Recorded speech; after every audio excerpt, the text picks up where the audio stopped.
Добар ден, почитувани, започува новата Телма амбуланта. Овој петок емисијата ја реализираме во соработка со Жан Митрев клиник. Што е тоа томосинтеза, односно 3D мамографија? Кому се препорачува оваа најнова техника за снимање на дојките и што можат жените да очекуваат од овој преглед? Се разликува ли снимањето од класичната мамографија? За сето ова денеска подетално од разговорот со доктор Магдалена Поповска-Цветкова, специјалист радиолог од Центарот за женско здравје во Жан Митрев клиник. Докторке, добар ден и добре дојдовте. Добар ден.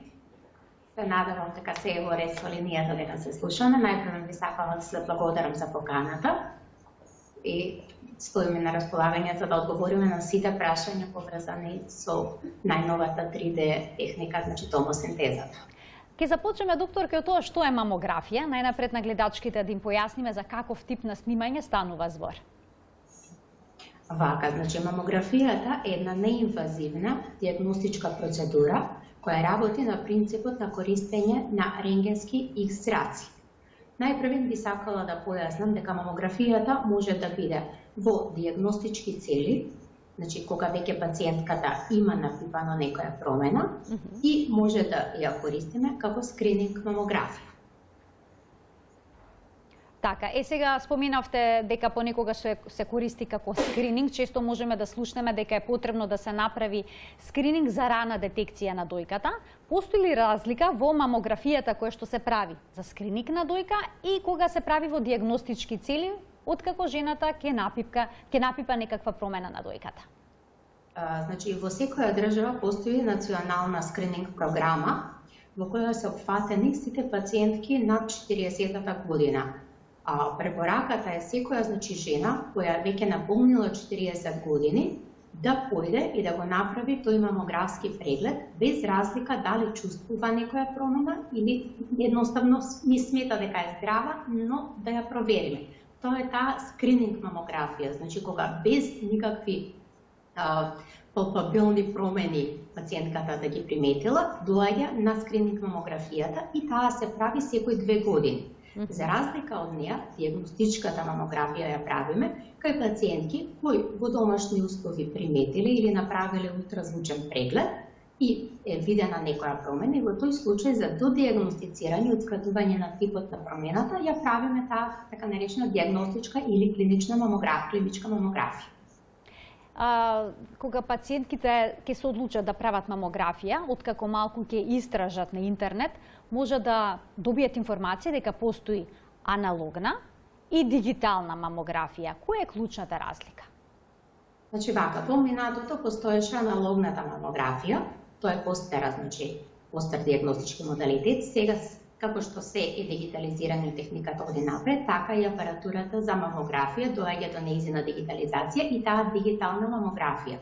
Предноста на дигиталната мамографија во однос на аналогната е најпрви подобар квалитет на самиот преглед на снимката, потоа овозможување на постпроцесинг на направената снимка, архивирање на снимката, а со тоа и откривање на многу помали промени, значи многу поголема дијагностичка вредност во однос на аналогната, која што добиваме кај пациентките, значи ќе споменеме подоцна како се прави мамографијата, само графии, а дигиталната ние ги добиваме, значи со софтверска обработка на компјутер правиме анализа и тој постпроцесинг и затоа имаме поголема дијагностичка вредност. Така, а сега се јавува уште еден нов термин кога станува збор за мамографското снимање на дојки, тоа е томосинтезата. Зашто точно станува збор? Да, тоа би сакала да го искористам денешното гостување, за да ги информирам нашите гледачи дека во склоп на болницата Жан Митрев е отворен Центар за женско здравје или Центар за дојка, кој го надополнивме со најсовремениот мамомат, каде што имаме опција, освен дигиталната 2D мамографија и 3D мамографија или томосинтеза.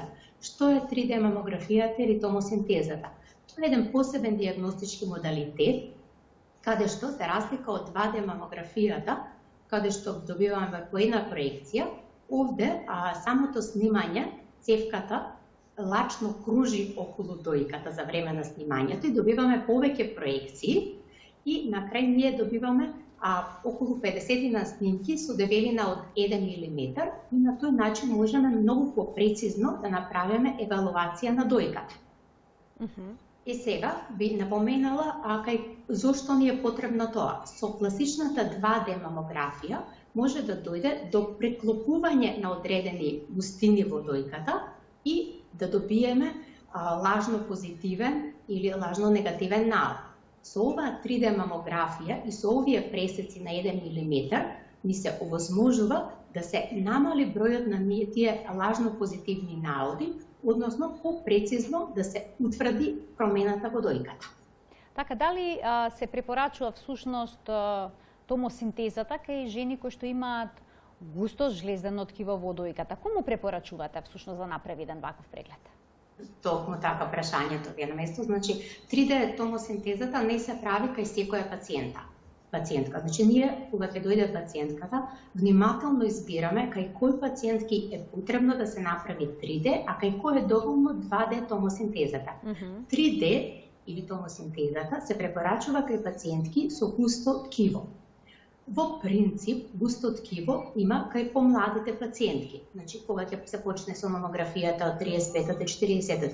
Но тоа не значи дека немаме пациентки кои се во возраст, значи над 50, 55, 60, но сепак имаат густо ткиво, па и кај нив ќе одлучиме дека е потребно да се направи томосинтезата. Значи, се прави строго по индикација, зависно за секој пациент поединечно. Не е дека се прави кај секоја пациентка. Значи, исклучиво, густа дојка е предноста на томосинтезата. А како изгледа самиот преглед снимањето? Се разликува ли од снимањето што се спроведува кај класичната мамографија? Колку време трае? Дали е пократко, дали е подолго? Значи вака, подготовката и самото снимање е идентично како за 2D, така и за 3D мамографијата.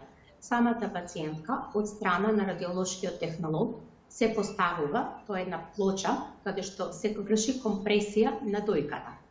Кај 3D мамографијата, баш компресијата е помала и е по-безболно снимањето. Време траењето е идентично и кај 2D и кај 3D, а дозата која прима пациентката е еднаква или нешто поголема, но сепак во границите кои се дозволени од националните програми за заштита и за ограничување на дозата на зрачење, значи не е нешто енормно голема, него малку поголема или идентична, која што е до 0,4 милисиверт што се прима при обичната мамографија.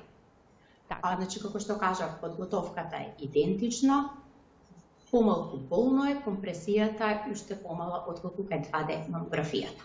Потребна ли е некаква специјална подготовка на пациентките пред да го направат овој преглед? Односно снимање со мамограф? Кога ќе ги закажуваме пациентките за мамографија, секогаш е битно да напоменеме да пациентките кои што се со циклус е најдобро прегледот да го прават од 5 до 12 ден на циклусот. Секогаш се поставува прашањето зошто? Затоа што во тој период дојката е помалку болна, затоа што е хормонозависна, поврзано со циклусот, значи од 5 до 12 ден на циклус.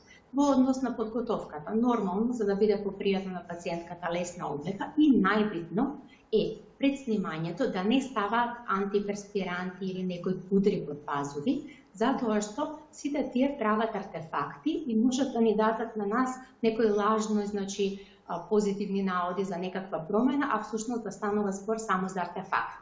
Така да секогаш тоа го нагласуваме на пациентите. На која возраст препорачувате пациентките да започнат со мамографски прегледи и воопшто не пациентките, жените да започнат, бидејќи споменавте дека е многу важен скринингот при раната детекција на канцерогените тумори во дојката? Мамографијата е најдобро да се почне од 35-та до 40-та година, но има исклучоци во ова правило. Кај пациентки кои имаат фамилиарна анамнеза за карцином на дојка, значи од страна на мајка, во такви случаи се препорачува и порано да се почне со мамографијата. Или, ако имаме и помлада пациентка кај која на ултрасонографскиот преглед имаме лезија која не е суспектна за туморозна промена, и во тој случај секако порано ќе направиме мамографија. Во однос на временскиот интервал, Нормално е, како што споменавме на почетокот, 2 години временска рамка, размах помеѓу две мамографии во услови каде што немаме пациентка која што е оперирана од карцином на дојка. Во таков случај мамографијата се прави еднаш годишно. Често се случува жените да се плашат да направат мамографски преглед поради, велат, зрачењето на кое што треба да бидат изложени. Се случува ли да бидат пратени кај вас на мамографски преглед, а да инсистираат да направат ехо на дојка? И што ги советувате во таква ситуација? Генерално, кога ќе им се објасни најпрвен кој е бенефитот, а второ кога ќе испоменеме денешниве апарати кои што дозата на зрачење е сведена на минимум, не го имаме проблемот дека пациентката ќе го одбие мамографскиот преглед, затоа што се плаши од дозата на зрачење која ќе ја прима. Инаку се прави најдобро е како пакет, затоа што имаме промени, подоцна ви зборувале за нив, а кои што подобро можеме да ги визуализираме со ултразвук или промени кои што мамографијата ќе ни помогне и обратно, значи се надополнуваат двете методи. И затоа кај пациентка која доаѓа прв пат, а има веќе 35 години, најдобро е да направиме пакет ултразвучен преглед со мамографија. Така, да ги поканиме гледачите докторки да се вклучат во програма, да постават прашање на темата на која што денеска говориме, а тоа е рано детектирање на рак на дојка со помош на мамографија, пред се со 3D мамографијата, односно томосинтезата. 3076-677 е телефонскиот број на телевизија Телма. Одговори на сите ваши прашања, па и дилеми ќе даде денешната гостинка, тоа е Магдалена Поповска-Цветкова, специјалист радиолог од Центарот за женско здравје при Жан Митрев клиник. Доктор, кајде да проговориме малку за промените на дојката кои што би требало да не загришат. Понекогаш се случува, особено кај жените кои што дојат, да се јави маститис, односно воспаление на дојката. Може ли тоа да остави некакви лузни кои што понатаму би изгледале, би наликувале на тумор? И дали е тоа опасно? Добро, кога зборуваме за промени на дојката, една од промените, освен овие канцерозни состојби кои може да се бенигни малигни, може да се и воспаленијата на дојката, односно маститот. Маститот, воспалението, најчесто се јавува во време на доеничкиот период. Кај жените кои што дојат, се појавуваат најпрвен на рагади, па доаѓа и до тоа воспаление мастит. Маститот е најбитно навремено да се диагностицира. Се диагностицира со најпрвен преглед на инспекција на дојката, што би го нарекле, значи промена во изгледот на дојката, болна осетливост, температура на дојката, а потоа со ултразвучен преглед, затоа што како компликација може да даде абсцес. Тој абсцес може да остави некои лузни, но во принцип не се тоа состојби кои се преканцерозни и кои можат да направат таков проблем. За разлика од овој доеничкиот маститис, постојат и други видови маститис, значи кај жени кои не се во доенички период, се поврзува според одредени статистики следења кај жени што пушат дека може да се појави маститот. После тоа може да оној грануломатозен мастит да се појави кај имунокомпрометирани пациенти, а исто така постои и карциноматозниот мастит кај пациентки кои имаат карцином на дојка и тие доаѓаат најпрвен ради таа промена на дојката која ќе ја видат воспалена со температура црвена, за да се утврди дека станува збор, тоа е кај повозрастните кај пациентки, тој карциноматозниот мастит. А какви се тие бенигни фиброцистични промени на дојката и дали се јавуваат често? Кога зборуваме за бенигни промени на дојката, најчести бенигни промени кај дојката се фиброаденомите, цистите, хамартомите, липомите. Кај младите девојки најчесто се фиброаденомите, тие се поврзани главно естроген зависни хормонозависни промени и во многу малку процент според сите статистики и евалуации може да предизвикаат, но тоа се во склопи со други фактори, генетска предиспозиција најчесто кога имаат, да дојде, ако не се извади тој фиброаденом, со текот на годините да помине во некоја канцероза. Значи тоа е некој процент кој е под 3% за поминување на канцерозна состојба од фиброаденомот. Инаку тоа се бенигни творби кои ги следиме најчесто со ултразвук и при промена во големината, ако растат значи над 2 или енормно пораснат, се препорачува нивно хируршко вадење. Имаме гледач на линија, да го вклучиме во програма и да го слушнеме неговото прашање. Добар ден. Добар ден, гледач од Скопје. Гледачка од Скопје. Така, гледачка од Скопје, повелете. Да. Само да прашам и да ми вистина многу ме интересира, бидејќи имав една пријателка што редовно идеше на мамографија, но пак се случи докторката, значи кажуваше не е ништо тоа некоја сенка, не е опасно, но после 3 години со редовни прегледи на мамографија да се случи карцином на дојка. Зошто тоа се случува, дали немаме добра дијагностика, тие што ја проверуваат во мамографијата, или од нешто друго, многу ме интересира. Јас правам само прегледи дома и дали е тоа во ред. Значи од подмишката се прегледувам да нема некој топчеви. Така. Нешто била само еднашка на мамографија, со 35 години, и дали е тоа во ред сами да се проверуваме дома или треба вистина да одиме на мамографија. Така, ви благодарам за поставеното прашање. Повелете, докторке. Јас се извинувам, ќе може само вие уште еднаш прашањето, затоа што сме на онлайн, па така да не го до крај целото прашање. Така, дилемата беше на гледачката, нејзина пријателка која што правила редовни мамографии, добила карцином и покрај тоа што правила редовни мамографии, не било тоа навремено забележано, имало некоја сенка која што докторката сметала дека не е ништо страшно. Дали зошто понекогаш се пропушта да се детектира канцерогено ткиво во дојката при мамографски преглед, а исто така гледачката редовно прави само преглед, дали е тоа доволно и колку често треба да го прави. Значи вака сега, карциномот на дојката е најбитно и таа скрининг мамографија е да го откриеме пред пациентката да го палпира. Затоа е таа скрининг мамографија. А зошто не е виден карцином? Значи, една од причините, како што наведов, постои аналогна и дигитална. Типот на мамоматот каде што е направено снимањето. Дали е на старите апарати, каде што беше полош квалитетот, имаше голем процент на навремено диагностицирани карциноми, потоа значи е исто така улогата на радиологот, апсолутно радиолог која работи таа патологија и имплементација на други методи. Затоа зборувавме пакетите. Кога ќе се направи мамографски преглед, ќе видиме ние некоја сенка која не ни е јасна, продолжуваме со други диагностички модалитети. Правиме ултразвук кај пациентката. Доколку и со ултразвукот не можеме да го расчистиме проблемот, постои магнетна дојка.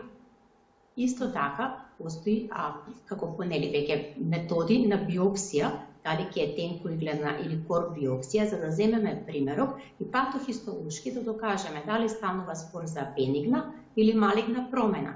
Така да, целта на мамографијата е да ја увидиме промената и да продолжиме понатаму со диагностичките модалитети. И затоа на 2 години препорачуваме да се прави, за да навремено се открие и скринингот и диагностичка ако веќе палпира. А во однос на само прегледот пациентката што постави прашање, да, доколку е пациентка во циклус, потребно е да го прави само прегледот по добивањето на циклус, кога дојката не е болна, а доколку пациентката е веќе во менопауза, потребно е сама да се определи дали ќе е почеток на месец некој период и редовно да се прави тој само преглед, затоа што правим со инспекција, секоја жена ќе си примети ако има некоја промена дојката, значи на дворешноста, брадавицата, вовлекување, изглед на кожата на дојката, а потоа и со самата палпација може да испалпира некој тумефакт, кој потоа ние би го иследиле. Така, докторке, само да потенцираме дека само преглед не се смета доколку се прави на неколку месеци. Потребно е тоа да се изведува редовно секој месец? Секој месец, така. Секој месец треба секоја жена во тек на туширање или како ќе застане пред огледало, ќе се направи инспекција на градите, ќе направи палпација, како на градите, така и на аксилите под пазури, затоа што е исто битен дел од дојката, и редовниот преглед, ултразвучниот преглед од 6 до 12 месеци редовно, а мамографијата, кој што спомнав, на 2 години. Така, уште едно прашање имам за фиброцистичните промени. А дали тие најчесто се јавуваат во репродуктивниот период кај жената или пак во менопаузата? Фиброаденомите се најчесто јавуваат кај младите девојки и цистите, значи станува збор за репродуктивен период. Така, а се менува ли нивната големина во зависност од циклусот, од периодот на циклусот? Да, значи затоа и препорачуваме и ултразвучниот преглед да се прави кога пациентката веќе е во циклус добиена. Така. Исто се менува под влијание на хормоните, дали пациентката е во репродуктивен период, ако е подложна на некои терапии за инвитро стимулации, сите тие може да делуваат. И затоа е потребно да се следи постојано дојката со ултразвучни прегледи во време кога се даваат тие хормонски стимулации. Така, имам уште еден гледач кој што очекува вклучување во програма. Добар ден. Добар ден. Повелете. Ме интересира, имам сестра, дојка овоја пупката и беше расцветана. Па ехо, па овамо, па онамо, па не можеше, требаше бај овој стендаву се угради, па ја врати ја и после Джиковски ја оперираше, има 3 тумурчиња останати од тога и уште уградата. Така, тоа од периодот на доење, колку што ве разбрав? Не, она е баба више, има и чукунучиња. Така, значи возрастна жена која што имала проблем со пупката и потоа и се јавиле 3 туморчиња, така? Имаше она унутре тамо, не знам колку имала и требаше на операција Джиковски да ја оперира. Добро. И после на операција јас му реков на Джиковски, викам дај извади ја цела града, не е она млада, то прв да и треба града, не вика. И приликом операцију и останале уште тога и пошто Стенка наводно не сакал да се уклучи и морал да ја затвори, да ја сашие градата и тие се остана и постепено си растат. Така, вашата дилема е сега што да се направи понатаму. Докторке, дали имавте можност да го слушнете прашањето? Да, слушнав дека се работи. Значи, кој што зборувавме, значи пациентката имала промена на брадавицата.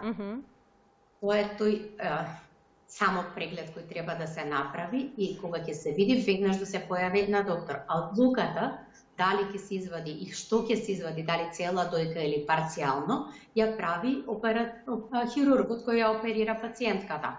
Но предоперативно е битно кога ќе се направи таа мамографија да видиме ние дали постои еден фокус, значи една маса во дојката или постојат повеќе фокуси. Исто така е значајно предоперативно им правиме на пациентките и магнетна дојка. Зошто? Затоа што да се види превен дали значи фокусот само во едната дојка или може случајно да најдеме дека постои промени во другата дојка, како и во едната дојка, значи дали имаме мултицентричност на процесот, да се знае како хирургот ќе настапи, дали со комплетна мастектомија или ќе прави квадратектомија. Дали е потребно понатаму, дали по операцијата е потребно да се прават мамографски прегледи? Доколку не е отстранета цела дојка? Да, потребно е да се прават мамографски прегледи. Кај оперираните пациентки мамографијата еднаш годишно се прави. Така. Ајде си повелете. Сакав да напоменам дека значи битно е да се прави мамографијата. Еве пред неколку дена баш таков случај на оперирана пациентка, кој што на остаточниот дел после известни години се појавува повторно рецидив на состојбата. Значи, кога ќе се прави мамографија, секогаш не прави мамографија само на здравата, него и на остаточниот дел од таа дојка, па потоа направивме и магнет и доаѓаме до дијагноза дека дошло до рецидив на промената и повторно да се оперира пациентка. Дали карциномот на дојка може да се јави во било кој период од животот? Што е со жените по 25-та година, кај нив колкав е ризикот или пак по 70-та, се намалува ли?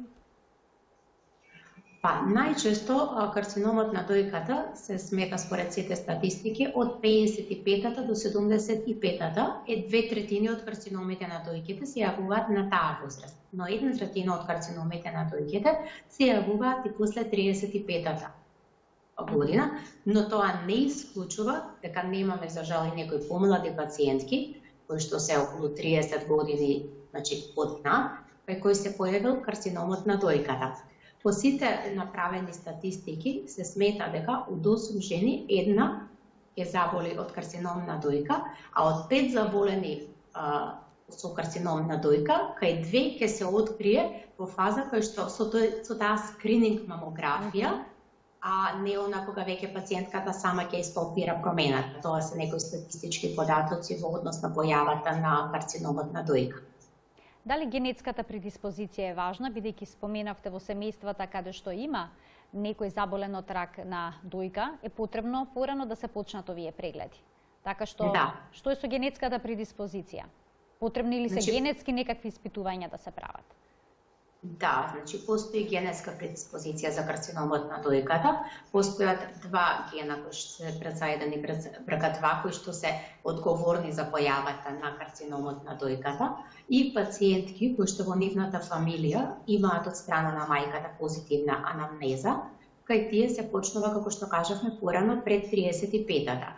Но доколку се пациентките исплашени уште од својата 25-та годишна возраст, во тој случај препорачуваме да се прави еднаш годишно како скрининг магнетна дојка кај тие пациентки, за да не ги изложуваме и на таа, иако е мала доза, но сепак затоа што не го поминале репродуктивниот период, кај нив скринингот го правиме со еднаш годишно магнетна дојка за да се утврди, а секако тие си ја прават и генетската анализа за присуството на гените, за да бидат уште попредострожни во откривањето на карциномот и во следењето на промените на дојката.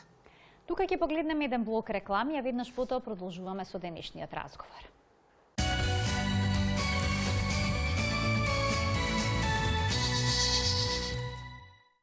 Продолжува денешната телма амбуланта, разговараме со доктор Магдалена Поповска-Цветкова, специјалист радиолог од Центарот за женско здравје во Жан Митрев клиника за раното дијагностицирање на ракот на дојката со помош на 3D скринингот, односно 3D мамографијата, но и со останатите техники за дијагностицирање. Докторке, сега зборувавме за ракот на дојка, понекогаш велат, ако тоа што ќе го напипате не боли, немој да се плашиш, тогаш не е рак на дојка. Односно, ако боли, немој да се плашиш, не е рак на дојка. Дали секогаш тоа што ќе го напипаме треба да не боли за да биде рак? Не мора да значи. Да, постои тој муавет помеѓу жените дека ракот не боли, но според сите статистики, кај помалку од 3% се јавува и болност во градата при постоење на карциномот. Инаку, да, боли маститот, како што кажавме, воспалението кога дојката е променета, а карциномот, значи во многу мал процент, но не мора да значи, не постои генерално правило, не боли, не е карцином. Значи, ако се примети било каква промена, потребно е да се појде кај лекар и да се направи првичниот преглед и да се види за што станува збор. Доколку канцерогеното ткиво се напипа кога е веќе поголемо, какви се прогнозите за излекување од оваа болест? На почетокот не споменавме, карциномот на дојката е втор водечки карцином во карциномите кај жените, но во денешно време со најсовремените методи на лекување, карциномот е состојба која се лекува. Значи, прогностички, секако, ако е откриен во добар стадиум, има преживување и оживење на еден квалитетен живот на пациентката. Затоа и го советуваме тоа постојано, значи следење на дојката, следење. Постојат пациентки кои ќе дојдат еднаш ќе направат ехо и мамографија, ќе добиеме уреден наод и сметаат дека следните 10 години ја завршиле работа. И кога ќе се дојде, се открива карцином, па како бев здрава. Затоа, значи, редовниот преглед, скрининг мамографија на 2 години и при најуредниот наод на претходната треба да го направиме. Така, кога зборуваме за дијагностика со методи со слика, тука е ехосонографскиот преглед, мамографскиот, магнетната резонанца. И сега ме интересира со што се започува најнапред? Дали секогаш ехото е прв избор? Ехото е прв избор кај млади пациентки. Доколку ни дојде пациентка која што има над 35 или 40 години, а никогаш во животот до сега не направила мамографија, почнуваме со мамографијата. Зошто? Кога ќе додат и пакетот да го направи, стално им кажуваме најпрво мамографија, затоа што со ултразвучниот преглед пациентката се става гел, значи за да добиеме ние тој визуализација на дојката и тој ќе ни даде артефакти. Значи најпрво правиме мамографија. Зошто е битна мамографијата? Со првичниот преглед, со мамографијата, ние ќе добиеме увид во структурата на дојката. Дојката по структура може да биде густа дојка. Густа дојка е дојка која има богат фиброгладуларен средеж и сврзно ткиво, додека ако имаме доминантно масно ткиво, веруваме дека дојката е масна и волутивна дојка, што е најчесто кај повозрасните жени, но на почетокот споменав, не мора тоа да значи. Значи, со мамографијата најпрв добиваме увид за каков тип на дојка се работи. Доколку имаме дојка која што е инволутивна, во тој случај мамографијата ни дава многу јасна слика за дојката. Значи, можеме да ги видиме промените јасно, ќе ги видиме калцификатите на кои сакам да се задржам зошто е битна мамографијата, додека доколку имаме густа дојка, хетерогена или екстремно дензна дојка што ја нарекуваме, неопходно е да се направи и ултразвучен преглед за да се корелира, а по сите најнови исследувања кај пациентки кои имаат екстремно густа дојка се препорачува веднаш во скринingот да влезе и магнетот на дојка. Так. И сега тука би се задржала на тие калцификати. Со мамографијата ние имаме можност да видиме микрокалцификати. Микрокалцификатите се промени на дојката, кои се некој индикатор дека се случува во дојката промена од која може да се развие карцином. Потребно е да се направи добра анализа на тие калцификати во однос на тоа како се распределени, дали имаме дифузни калцификати, дали имаме регионални или сегментни калцификати.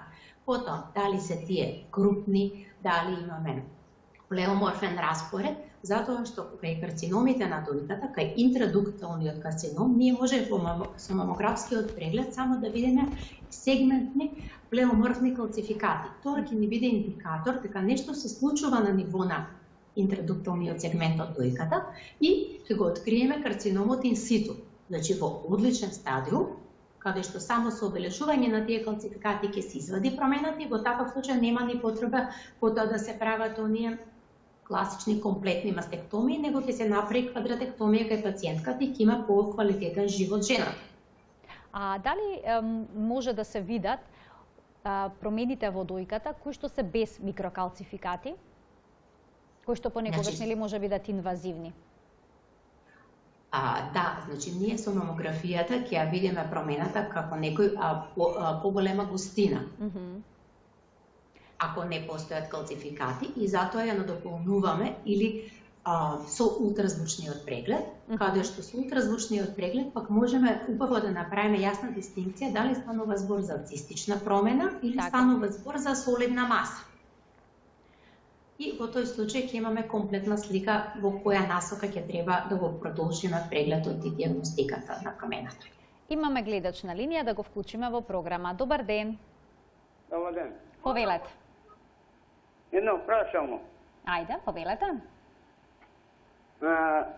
После тие премамо пилката, едно прашање вас, Телма. Може некој нешто поможење? Чуете ли? Така, мислам дека едно прашање. Концизно прашањето, да, затоа што во интерес на времето да бидем пократко и јасно. Кој е вашето прашање? Да. Сакам дојдете Телма снимане куќа. Кај седиме, све вода тече. Јас извинувам, ова е надвор од контекстот на денешната емисија, надвор од темата. Јас ќе ги замолам гледачите кои што ќе се вклучат во програма да постават прашање или пак да искажат одредена дилема, која што е врзана со темата за која што се разговара во денешната емисија. Докторке, доколку наодот од мамографија не е специфичен, споменавте дека понекога се прави тенко иглена биопсија, односно пункција, а понекога се прави биопсија. Како одбирате во кој случај што ќе биде направено? Дали ќе биде пункција или пак биопсија? Која е разликата всушност помеѓу овие две постапки? Значи, кога имаме пациентка со цистична компонента на промената, во тој случај се прави таа тенкоиглена или аспирациона биопсија. А доколку имаме пациентка кај која постои солидна промена, тогаш се прави таа така наречена кор биопсија. Значи, тоа се утврдува врз основа на како изгледа промената на ултразвучниот заедно во корелација со мамографскиот преглед. Така и потоа, што се прави со тој материјал кој што ќе се добија? Се прави испитување? Се праќа на патохистолошка анализа, патохистологот ни врши исследување на материјалот и добиваме патохистолошка дијагноза. Така и врз основа на тоа потоа се припраќа. Бенигна промена или малигна промена. И врз основа на тоа хирургот утврдува понатамошниот третман кај пациентот. Така. А кога пациентите ги испраќате на магнетна резонанца? Вака, значи магнетната резонанца е посебен дијагностички модалитет, каде што во поново време се прави и исследување на дојката. За разлика од мамографијата, магнетната резонанца не користи ионизирачки зраци, туку работи на принцип на магнетизација на водородни иони од телото. Значи најбитно е пациентката која ќе се внесе во магнетно поле да нема некои метални страни тела кои што се контраиндицирани за да ја внесеме пациентката во магнет. Дојките се ставаат во посебен калап и прегледот трае околу 30 до 40 минути, се прави со давање на контрастно средство преку вена и го користиме, како што кажавме, кај помлади пациентки кои што имаат фамилиарна анамнеза за карцином на дојка, потоа предоперативно кај пациентките за да се утврди дали имаме еден фокус или се повеќе и да ја видиме состојбата и на другата дојка, кај постоперативни пациентки за да видиме, значи да не дошло до појава на рецидив или резидуа од карциномот, следење на неоадјувантна терапија кај пациентките, потоа кај пациентки кои што имаат ставено силикони за да се утврди руптура на силикон. Тоа се индикациите за магнетна резонанца. Сега за да се стандардизираат резултатите кои што се добиени со магнетна резонанца, ехо или пак мамографија, е поведена една класификација на лезии од 0 до 7, односно до 6 во 7 категории. Што овозможува тоа? Оваа класификација е прифатена, значи интернационална класификација, со која со чија помош ние лекарите утврдуваме дали промената, значи ни е јасна и во насока дали е бенигна или малигна. Како што кажавме, од 0 до 6. Бирац 0 ставаме кога сме направиле само мамографски или само ултразвучен преглед, но промената ни е недоволно јасна и е потребно да се направи друг дијагностички модалитет за да дојдеме до попрецизна дијагностика на промената. Бирац 1 е кога имаме апсолутно уреден наод кај пациентките, бирац 2 и 3 се кога имаме бенигни наоди кај пациентите, а со 4 и 5 се препорачуваат претходно споменатите дали ќе биде значи аспирациона или кор биопсија, а бирац 6 е промена која што веќе сме направиле и биопсија и патохистолошки е докажан карциномот на дојката. Значи тоа се користи за да можеме ние лекарите помеѓу себе, значи со работка на радиолозите со хирурзите, да имаме еден појасен пристап и со самото тоа што ќе прочитаме за кој бирац станува збор, да знаеме во која насока ќе оди третманот на пациентката и поднатамошните исследувања. Доктор, имам уште еден гледач на линија, уште многу малку време. Јас ќе го замолам гледачот да биде концизен со прашањето, кратко и јасно. Добар ден, повелете. Добар ден. Повелете. Сакам да знам од доктор што е ТПС? Како? Кај ТПС. Дијагноза? Кај мојата жена за дијагноза. Што е тоа, кажи ми? Се интересирам за тоа. Така, што е, доктор, кај дијагноза C50? Ако добро разбрав. Тоа се шифри кои ги користат во шифрарникот за дијагнози, како C50 е за карцином на дојка. Во групата на карциноми се и C50 е за дојка, значи кога се работи. Така да тоа се во установите кои се поврзани со фондот шифрарници кои ги користат. Така. И сосема за крај од денешната емисија, како изгледаат прегледите кај вас во Центарот за женско здравје во Жан Митрев клиник?